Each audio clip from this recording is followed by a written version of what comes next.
Est-ce qu'on peut confirmer le bottom sur les indices? C'est ce qu'on va essayer d'analyser aujourd'hui. Également, on fera un point sur le dollar qui commence à revenir dans une zone intéressante et on fera un point sur le gold qui attaque une zone qu'on avait vue hier. Juste avant de commencer, je vous rappelle, vous avez la possibilité de vous former gratuitement à nos côtés. Accès à l'accompagnement sur le Discord, les analyses, également accès à la formation, donc au mentorship complet. Il y a un nouveau cours qui a été rajouté. Alors j'ai pas refresh la page ici, mais c'est un cours qui a été fait par mon collègue James Moore sur justement la gestion du drawdown et beaucoup de psychologie. C'est hyper intéressant. Pour avoir accès à tout ça, c'est gratuit. C'est le premier lien en commentaire épinglé. Ça vous ramène sur cette page. Vous avez juste à cliquer sur ce lien, rejoindre mon accompagnement Trading Forex et Indices gratuit. Vous descendez, vous vous inscrivez sur PrimeXBT via notre lien partenaire. C'est notre broker partenaire qui nous permet de trader Forex, Indices, Commodities avec du collatéral crypto. Vous renseignez votre email, votre identifiant PrimeXBT, il se trouve en haut à droite sur la plateforme. Vous avez un petit logo profil, vous mettez votre souris dessus, vous copiez votre idée, vous le collez dans le formulaire.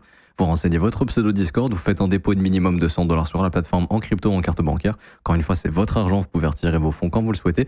Ensuite, vous cochez j'ai fait un dépôt, obtenir mon accès et dans un délai de 24 heures, vous recevrez l'accès au mentorship et également le VIP indice Forex sur le Discord. Alors, pour venir ici sur le Nasdaq, du coup, on a comblé entièrement notre displacement ici qui s'était formé jeudi 6 novembre. Donc on peut voir que depuis, en horaire, on a la formation d'un order block qui s'est formé avec un rejet dans le fair value gap de l'order block qui est en train de déclencher un petit mouvement baissier. Alors personnellement, je m'inquiète pas trop ici, j'ai juste fait une petite gestion du risque, j'ai repris un petit peu de profit sur mon exposition parce que je trouve que la zone est intéressante et que la formation de l'order block invite quand même à prendre un petit peu de profit. Après, les POI que je vais observer aujourd'hui, c'est ni plus ni moins que le dernier order block ici, tout simplement, et c'est une grosse zone de fair value gap. Je voudrais pas voir un breaker block, ce serait pas super positif de mon point de vue. Donc c'est ce que je vais observer. Je trouve que le Mandelo, il est quand même assez bas, le plus bas de lundi. Après, bon, il y a encore du gap, on pourrait y revenir éventuellement, mais j'aimerais pas qu'on ait la formation d'un breaker ici. Pour moi, idéalement, il faudrait prendre les stops, bien réagir et continuer de pousser pour mettre de la pression sur les zones de buy stop. On peut éventuellement se dire que le bottom est in. Après, je sais pas forcément si c'est le cas, mais tant que le fair value gap hebdomadaire est maintenu, pour moi, on a un bottom ici avec un objectif d'aller livrer l'ATH. Donc le sommet d'il y a 2 semaines maintenant et donc le sommet du mois d'octobre. Si je dis pas de bêtises, on va vérifier ça en daily. C'est bien ça. Également, je pense que si jamais on est sur un top, au minimum, il y aura un repricing de cette zone. Donc moi, personnellement, sur ce swing que j'ai pris sur ce lot, j'ai des objectifs de TP dans cette zone de fair value gap. Également, je rappelle que la semaine passée, on a laissé tous les sommets intacts. Donc on avait laissé les sommets de jeudi, mercredi, mardi, lundi. Lundi, il n'y avait même pas eu de prise de stop sur le mouvement baissier. Donc voilà, ça m'invite à penser qu'on peut revenir visiter ces relative equal high.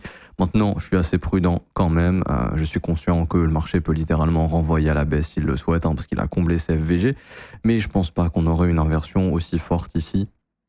Je pense qu'on peut aller mettre de la pression sur les zones de buy stop maintenant, dans l'idée. Faut faire vite parce qu'on a la menace du dollar, bien évidemment, qui va revenir dans une zone importante. C'est sa zone de fair value gap en hebdomadaire, donc prendre le plus bas de la semaine passée.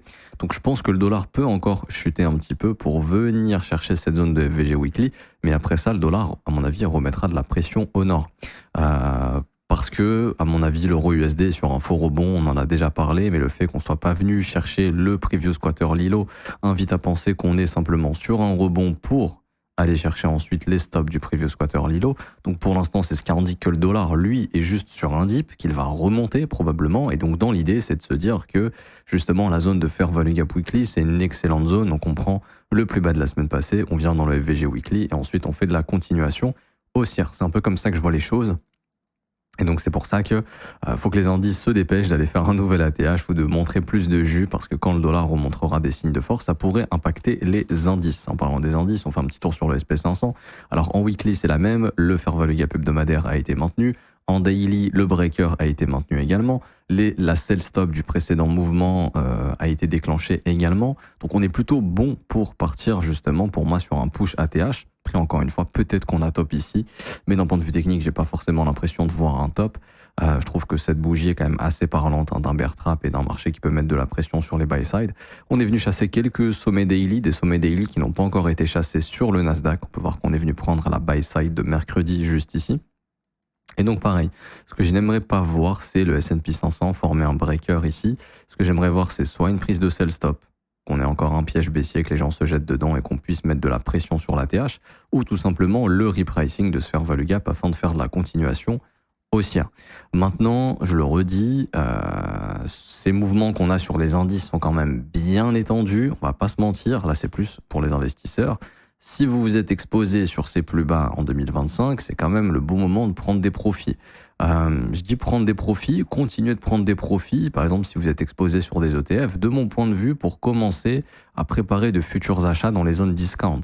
Je ne sais pas quand est-ce qu'on y reviendra, mais probablement que le marché, à un moment donné, viendra s'occuper de ces zones de fair value gap qu'on a laissées derrière nous. Continuer d'étaler des profits pour avoir du cash pour acheter les prochains retracements, puisque ça fait quand même 8 mois d'affilée qu'on est en train de monter. À un moment donné, il y aura des repricing moyen terme qui offriront des entrées intéressantes pour peut-être les 2-3 prochaines années.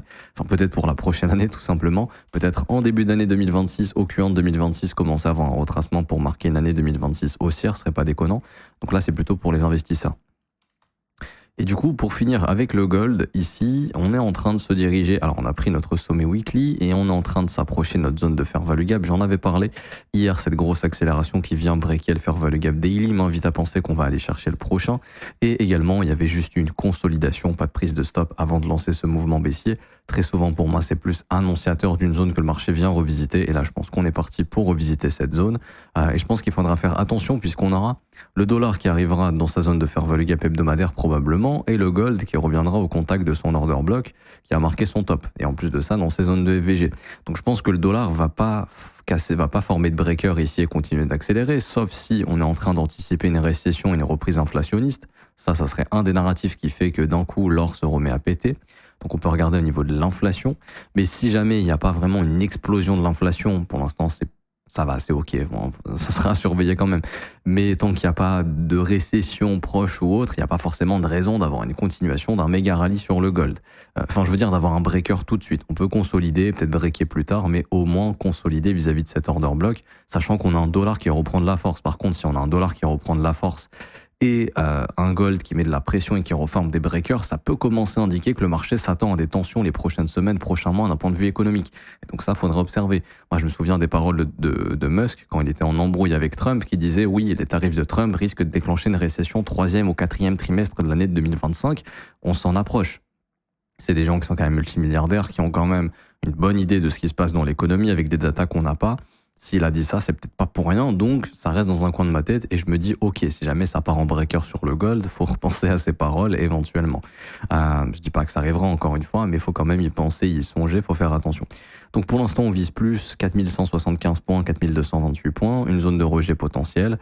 Et si jamais on se fait rejeter, il faudra voir la résolution du prix ensuite. Mais pour ceux qui veulent engager des swings baissiers, pour moi, ça se passe soit sur l'ATH, sommet d'octobre, prise de stop d'order block ou au sein de ce fair value gap daily, ça pourrait être une bonne zone à observer sur des petits time frames, genre en horaire pour observer éventuellement des signes de retournement.